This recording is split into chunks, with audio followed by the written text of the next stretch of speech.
Good morning बच्चे। आज हम कक्षा 6 का हिंदी परिवेश लेके आए हैं, जिसमें हम पाठ दो पढ़ेंगे। इसका शीर्षक है बल्लू दादा को छुड़ा लिया गया।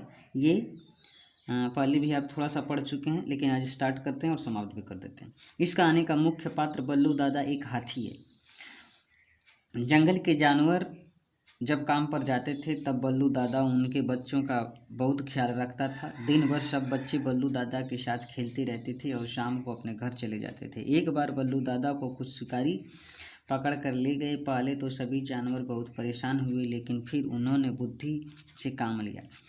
सभी ने मिलकर सभा की और बल्लू दादा को छुड़ाने का निश्चय किया। मंत्री खरगोश को तरकीब सूझी। उसने सभी जानवरों के साथ मिलकर अपनी तरकीब को अंजाम दिया। फिर सभी बल्लू दादा को छुड़ाने में सफल हो गए। तो चलिए आगे देखते हैं। बल्लू दादा पर सभी जानवरों को इतना ज़्यादा भरोसा था कि काम पर जाते समय वे अपने छोटे बच्चों को उनके सुपुर्द कर जाते थे। बल्लू दादा को भी बच्चों से बहुत प्यार था। उनका घर नदी के किनारे था। सारा दिन वे बच्चों को ऐसे ध्यान में रखते जैसे वे खुद उनके ही बच्चे हों। कभी कभार उधम मचाते बच्चों को डांटना भी पड़ता तो प्यार से डांटते थे। कोई बच्चा यदि दूसरे से झगड़ता तो बल्लू दादा फौरन उन्हें प्यार से रहने की सीख देते। वे बच्चों के साथ बच्चे की तरह हो जाते। शाम को नदी के पास सब बच्चों को इकट्ठा कर लेते, फिर अपनी सूंड में पानी भर भर कर उन पर फव्वारे की तरह पानी छोड़ते। सब बच्चे खूब हा हा हा हा हु करते और मौज मनाते। वे कहते जाते और बल्लू दादा भी जब तक थक कर चूर न हो जाते उनके साथ खेलते ही रहते। शाम को जानवर बल्लू दादा को धन्यवाद देकर बच्चों को घर ले जाते हैं। अब तो बच्चों का यह हाल हो गया था कि जिस दिन किसी के माँ बाप घर पर न भी जाएं, माँ बाप काम पर न भी जाएं, उस दिन भी वे बल्लू दादा के पास पहुँच जाते।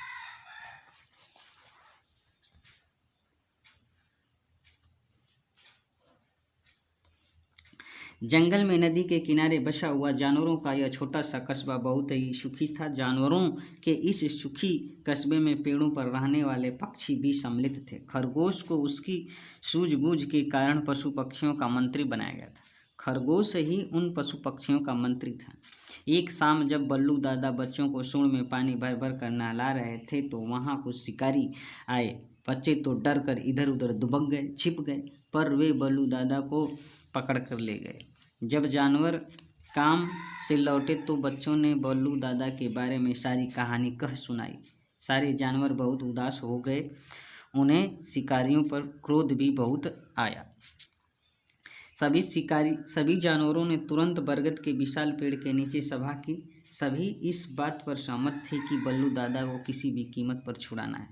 आखिर उन्होंने सुख दुख में सदा जानवरों का साथ दिया था। मंत्री खरगोश ने गरज कर पूछा, क्या आप जोखिम उठाने को तैयार हैं? हाँ, सभी जानवरों ने एक साथ कहा, हाँ, हम लोग जोखिम उठाने के लिए तैयार हैं। ठीक है, खरगोश बोला, ठीक है, अब हमें यह सोचना होगा कि बल्लू दादा को छुड़ाने के लिए क्या करना है। सबसे बड़ी समस्या तो यह है कि हमें यह पता लगाना होगा कि उन्हें पकड़कर कहाँ ले जाया गया है। मंत्री खरगोश ने पूरी गंभीरता के साथ कहा, मुझे मालूम है। उसी समय कहीं से उड़कर आती हुई चील ने हांफते हुए कहा, मुझे मालूम है। उसी समय कहीं से उड़कर आती हुई चील ने हांफते हुए कहा, कहाँ है? सभी जानवरों ने अपनी गर्दन उठा कर अचरज से पूछा। मंत्री खरगोश ने सभी को शांत रहने के लिए कहते हुए चील से पूरी बात बताने को कहा। चील ने बताया, मैं आज जब घर लौट रही थी तो देखा कि रास्ते में कई लोग बल्लू दादा को पकड़कर ले जा रहे हैं। बल्लू दादा अपने आप को छुड़ाने की बहुत कोशिश कर रहे थे, लेकिन पकड़ने वाले उन्हें मार मार कर डरा देते थे। बल्लू दादा की आंखों में आंसू भी थे। मैं समझ गई कि जरूर कुछ गड़बड़ है। बस मैंने आवाज़ लगाकर बल्लू दादा का ध्यान अपनी ओर खींचा। बल्लू दादा ने जब मुझे देखा तो मैं झट कह दिया कि आप घबराओ मत बल्लू दादा, मैं आपके साथ साथ उड़कर जगह देख लूँगी जहाँ ये आपको ले जा रहे हैं। आप आराम से चली चलो ताकि ये आपको मारे नहीं। बाद में मैं सब जानवरों को जाकर बता दूंगी। हम अपनी जान पर खेलकर भी आपको छुड़ाएंगे। अभी मैं उसी जगह से आ रही हूँ, ऐसा बताया। आ रही हूँ जहाँ हमारे प्यारे बल्लू दादा को पकड़ कर रखा हुआ है।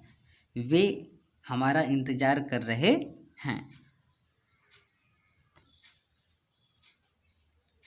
शाबाश, मंत्री खरगोश ने चील की पीठ थपथपा कर कहा। दूसरे जानवरों ने भी चील की खूब प्रशंसा की। फिर एक साथ सभी जानवरों ने जोश में आकर कहा, चलो अभी चलते हैं और हमला बोलकर बल्लू दादा को छुड़ा कर लाते हैं। बल्लू दादा की जय, बल्लू दादा की जय। शांत शांत, मंत्री खरगोश ने थोड़ा डांटते हुए सबसे कहा, तुम जानवरों की बस यही आदत मुझे पसंद नहीं है। न सोचा न समझा, बस जो मन में आया अंधाधुंध कर लिया। बुद्धिमान हमेशा सोच समझकर ही काम करते हैं। शत्रु को कभी कमज़ोर और बेवकूफ़ नहीं समझना चाहिए। हमें ऐसी तरकीब निकालनी होगी जिससे हमारा नुकसान भी न हो और काम भी बन जाए। हमें बहुत ही सूझबूझ के साथ काम करना होगा।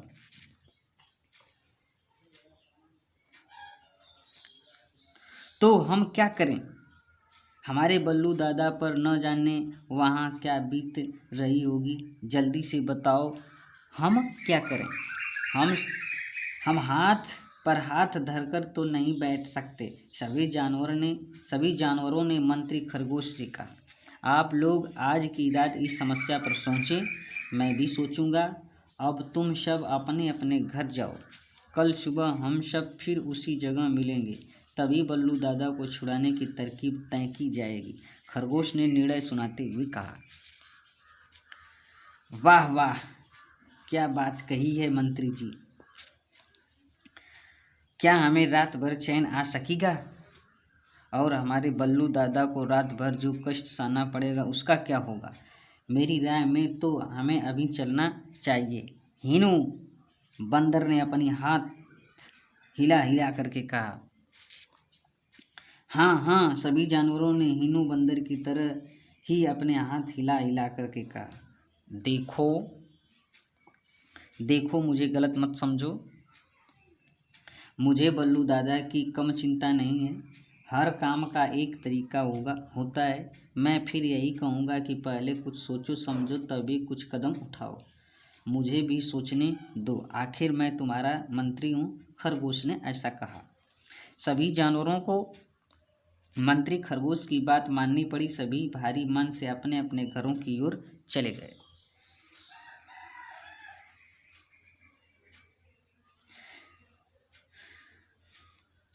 खरगोश ने चील को रोकते हुए कहा, तुम थोड़ी देर के लिए मेरे घर आओ, मुझे तुमसे कुछ ज़रूरी बातें जाननी है। घर पहुंचकर मंत्री खरगोश ने चील से पूछा, बल्लू दादा जहाँ कैद है वह जगह कैसी है? बल्लू दादा को बड़ी बड़ी चार दीवारी में बंद किया हुआ है। छत नहीं है, एक जगह बस बड़ा सा दरवाज़ा है, वह बंद है। काश बल्लू दादा को उड़ना आता। ऊंची ऊंची दीवारों को तो वे फांद नहीं सकते, चील ने बताया। मंत्री खरगोश ने कुछ सोचते हुए कहा। फिर पूछा, क्या वहाँ बल्लू दादा अकेले हैं या और भी जानवर? मैंने तो उन्हें अकेला ही देखा था। हाँ, उनके पैरों को मोटे मोटे रस्सों से बांध रखा था।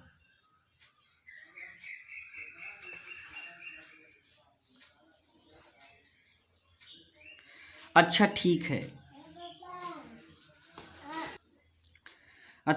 है, अब तुम जाओ, खरगोश ने कहा। मंत्री खरगोश रात भर सोचते रहे। नींद उनकी आंखों में जरा भी नहीं थी। सुबह होते ही वे सबसे पहले बरगद के पेड़ के नीचे पहुंच गए थे। मंत्री खरगोश ने सभी जानवरों पर एक नज़र घुमाई और पूछा, तुमने कुछ सोचा?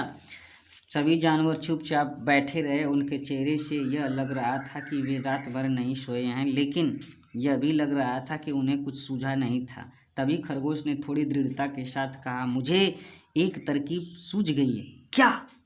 सभी जानवरों ने अपने मुरझाए चेहरों को उठाकर पूछा। तरकीब को कामयाब बनाना तुम्हारे हाथ में है, यानी हम सबके हाथ में है। जितनी मेहनत और होशियारी से काम करेंगे उतनी ही जल्दी हमें बल्लू दादा को छुड़ाकर लाने में सफलता मिलेगी। मंत्री खरगोश ने गर्दन हिलाते हुए कहा, आप तरकीब तो बताइए। जानवरों ने उत्सुकता के साथ कहा। खरगोश ने सबको तरकीब बता दी और यह भी समझा दिया कि इसका ज़्यादा प्रचार नहीं होना चाहिए, नहीं तो गड़बड़ भी हो सकती है।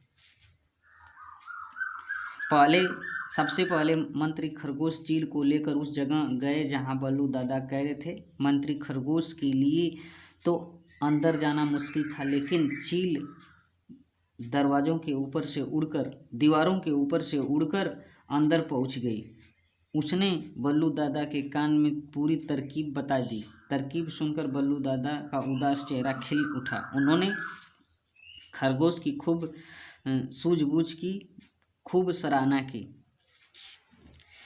इधर मंत्री खरगोश ने दीवारों का चक्कर लगाकर जांच पड़ताल की। उन्होंने देखा कि दरवाज़ा बंद है और 2 आदमी बंदूक लिए पहरा दे रहे हैं। वे चील के साथ नदी किनारे वापस आ गए।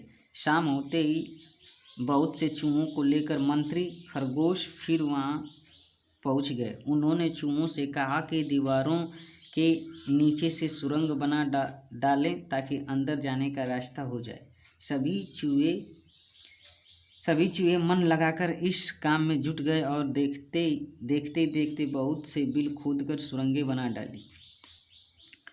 काम हो जाने के बाद वे सभी खरगोश के पास जंगल में लौट आए। अगले दिन शाम होने से पहले ही मंत्री खरगोश कुछ बंदर, कुछ गिद्ध, कुछ भेड़िए और बहुत से चूहे लेकर फिर वहां पहुंच गए। खरगोश ने भेड़िए को दरवाजे से थोड़ी दूर झाड़ियों में और बंदरों को आसपास के पेड़ों पर छिपकर बैठ जाने के लिए कहा। उन्हें यह भी समझाया कि किस वक्त पर क्या करना है। उसके बाद चूहों को अंदर जाकर सारे रस्से कुतर डालने को कहा। चूहे तुरंत अंदर पहुंच गए और जल्दी बल्लू दादा के तमाम रस्से काटकर बाहर निकल आए। तब खरगोश ने गिद्धों को इशारा किया। वे 4 दीवारी के ऊपर मंडराने लगे और उनमें से 1-2 गिद्ध बल्लू दादा के ऊपर बैठ गए। बल्लू दादा भी ऐसे पसर गए जैसे मर गए हों।